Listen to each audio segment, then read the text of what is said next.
Greetings, boils and ghouls. Welcome back to Midnight Movie Massacre. So since our last movie was a bit of a turd, I went with one that I knew was a standby for this little B-movie session, and that is Moon of the Wolf. This makes up for our last movie in absolutely every way. This is one that I found out about through a multi-pack that I picked up a while back, watched it, loved it, eventually was able to snag a single edition copy of it, I believe during the Winter Swooptacular. For those of you guys that watched that, you might remember it. I've been looking for an excuse to review it, and this is as good a one as I'm gonna get. Moon of the Wolf is a made-for-TV horror film originally broadcast on September 26, 1972 on ABC Movie of the Week. It stars David Jansen, Barbara Rush, Jeffrey Lewis, and Bradford Dillman. It's got a script by Alvin Sapinsley, which is based on the novel by Leslie H. Whitten called Moon of the Wolf.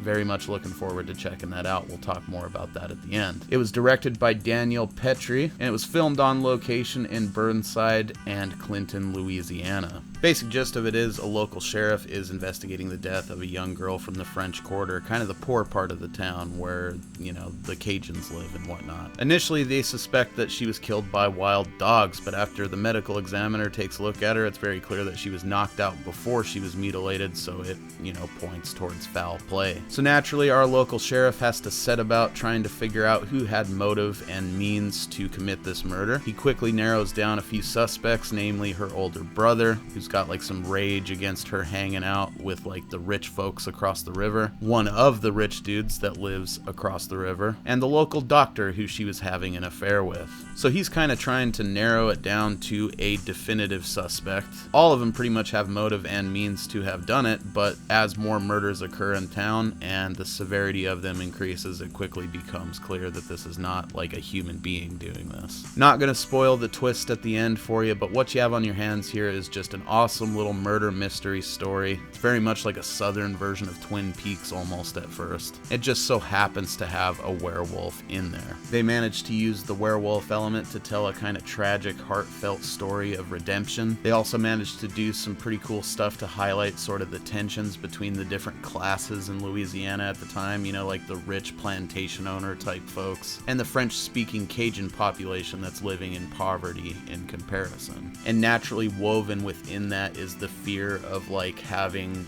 rumors start about you in a small town and all that kind of stuff. It all works together very nicely to build up all the characters and their relationships together, and the way they come together towards the end is pretty satisfying overall. Everybody's performance is absolutely grade A quality, like TV character actor stuff. I just love it. There's not a single character in the movie that I don't enjoy. Obviously David Jansen and Barbara Rush are the highlights, but I would also have to give a good shout out to John Baradino, who plays Dr. Rutan in the movie. He is just a treat.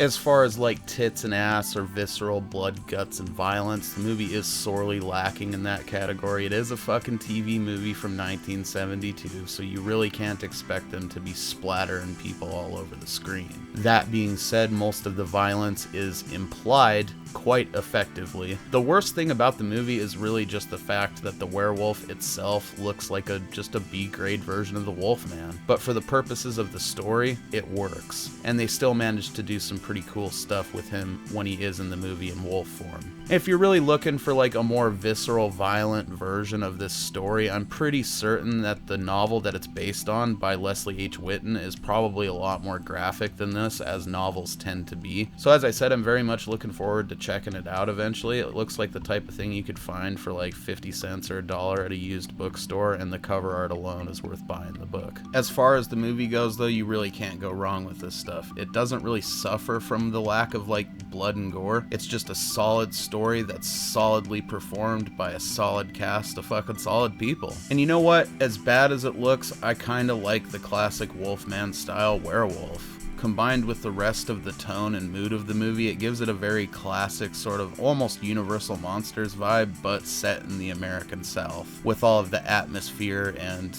you know, good wholesome vibes that come along with that. If you're just looking for a solid werewolf movie to watch while you're in quarantine or whatever, you could do a lot worse than this. It is available on Tubi. It's also available in full on YouTube, if I remember right. So get out there and check it out, guys. Trust me. It's not gonna, like, shock or appall you with the level of, like, violence or gratuitous fucking nudity or anything like that. That's not the type of movie this is. It's just a really good, like, homesick with the flu movie. I apologize for the analogy. It's just the best thing I can think of at the moment. It's the type of shit, if I saw it, like, homesick from school, I would have absolutely fallen in love with it years before I found it on that multi-pack. I'm definitely glad that I did. That's all we got on this one, guys. Hopefully you have enjoyed this. We'll see you back here real soon.